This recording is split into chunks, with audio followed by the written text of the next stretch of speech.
While you're there, check out the famous Bob Wine's heirloom camellias. They're starting to bloom now, and they're priced as low as $12.99. Been thinking about a citrus tree? Bob Wine's is having a truckload citrus sale, starting at just $69.99.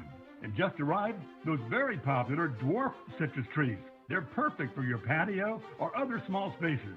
You've asked for herbs, and Bob Wine's has them. A big selection, starting at just $1.99. And, of course, all your favorite veggies in the 4-pack are still just $4.99. Check the ad, then come on over to Bob Wine's Camellia Gardens, Southeast 38th Street, Ocala, the same blooming place since 1952. Started in 1975. It's Yendel's Building Materials. Whether you're making repairs, adding a room, or building a house, Yendel's constantly delivers excellent service and top quality materials and many of the tools and hardware you need to get the job done. At Yendel's, they take pride in supplying their customers with new and innovative products. Yendel's experience in truss design, manufacturing, and component materials is second to none. 834 North Magnolia Avenue in Ocala, 732-3000. Stop by to experience the difference. It's Monday. Not sure how you did it, but you actually survived an entire 2 days without hearing from Tom. Good job to you. And once again, good luck. Welcome back to Ocala Talks.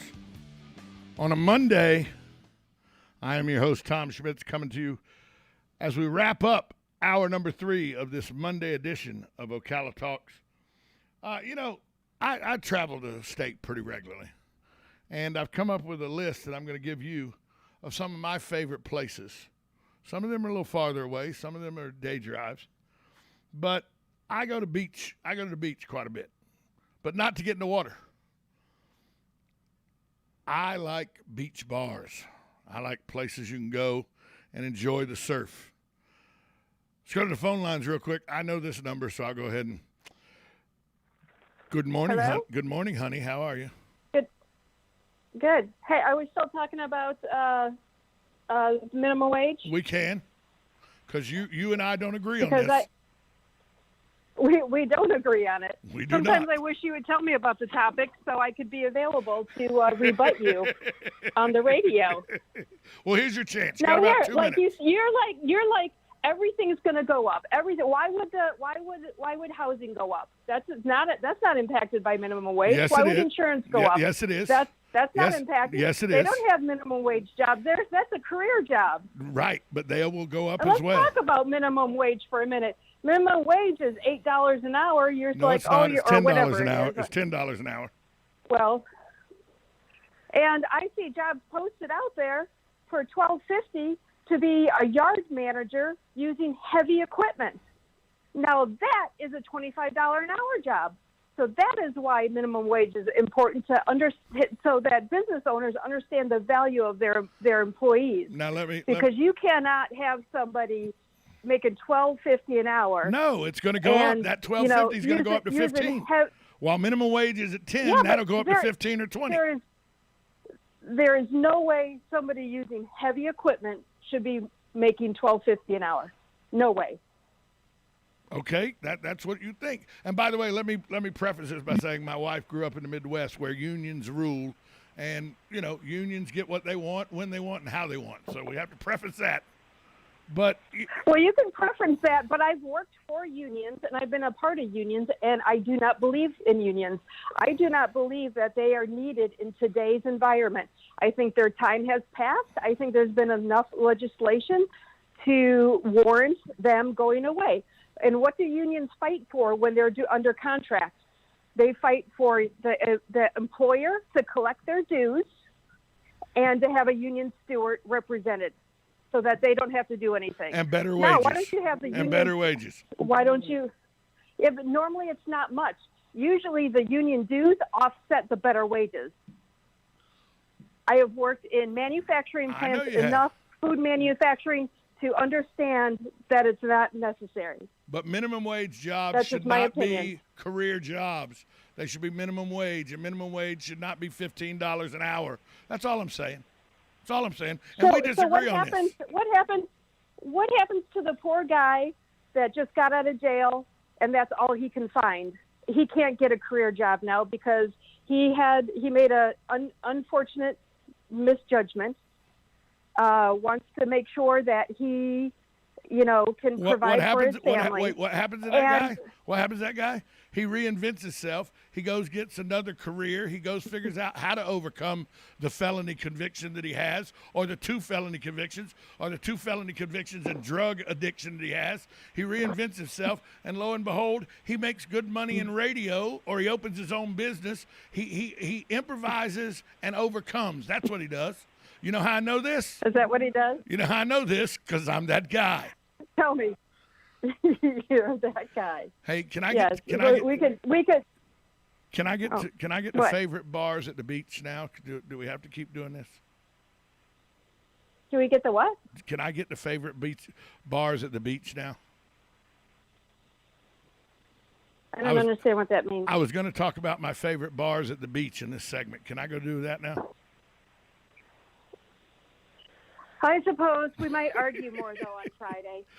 All right. I'll see you. I'll see you soon. Okay. I love you.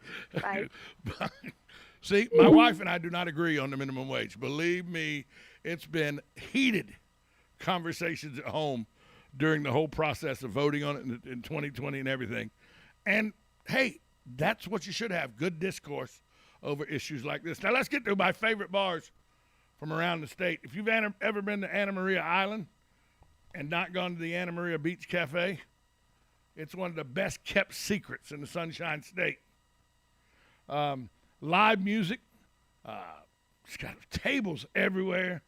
You're right out on Manatee Beach. Full liquor bar. If you've never been to Anna Maria Beach Cafe, it's amazing. I also like Coconuts on the Beach. That's in Cocoa. You can sit right with the Atlantic view right there. Coconuts is on the Minuteman Causeway, right in the heart of Cocoa Beach. Bands all the time. You can get a table on the deck. It's an amazing place. One of my favorite places is when I lived in Fort Myers. I would go here quite a bit. It was just down from the poker room I played at, and that's Doc's Beach House in Bonita Springs.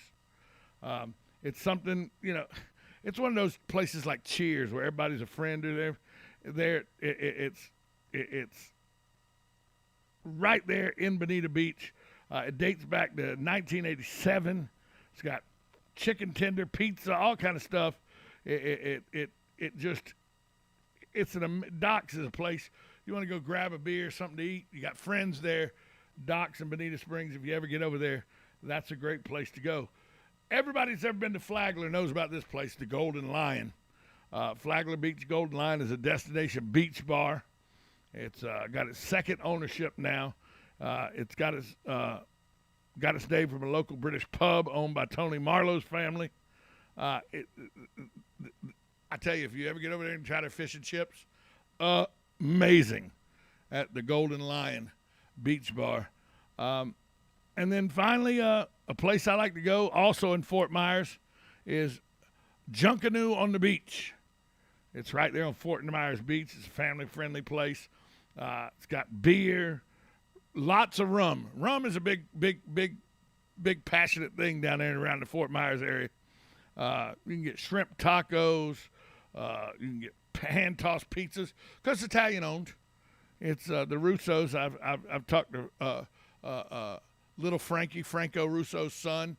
Little Frankie helps run the restaurant now. I say Little Frankie's in his 40s. But they got outside tables and also, if you ever get to Fort Myers, Junkanoo on the Beach is a fantastic place to go to. All these are just little places that you can find throughout. And then last but not least, I got to say this because of my wife. Sharky's on the Pier. That's in Venice. Voted best beach bar in Florida routinely. It's a Sarasota County landmark. It's at the base of Venice Fishing Pier. Sharky's places guests right on the sand overlooking the Gulf of Mexico. So if you ever get down to Venice, take in Sharky's on the Pier. Thanks to all my callers, all my guests, and to the listeners. Without you, this wouldn't be possible. We'll meet you back here tomorrow morning for Tuesday's version of Ocala Talks right here on 1370 AM, 96.3 FM. This is WOCA. The Source. Broadcasting from the Ocala International Airport, this is WOCA AM, W242CA FM, Ocala, 1370 AM, 96.3 FM, The Source. USA Radio News with Lance Pry. Dallas-based Southwest Airlines canceled roughly 1,800 flights over the weekend, leaving passengers stranded across the country. The mass cancellations came after its pilots asked a court to block the company's new COVID vaccine mandate. More than 25% of the airline's flights were canceled on Sunday, according to Flight Aware Tracker. President Trump returned to Des Moines, Iowa to kick off his latest Save America rally. On Saturday, the 45th president highly criticized Joe Biden and his administration for mishandling a long list of issues the country has been facing for the past 9 months under Democrat leadership. The Afghanistan withdrawal to the border crisis, Trump told his supporters, "We're going to take America back," end quote. The Department of Homeland Security reported Friday the Biden administration is canceling 2 border wall contracts in the Laredo sector of the U.S.-Mexico border. That will leave about 31 miles of border without a wall. This is USA Radio News.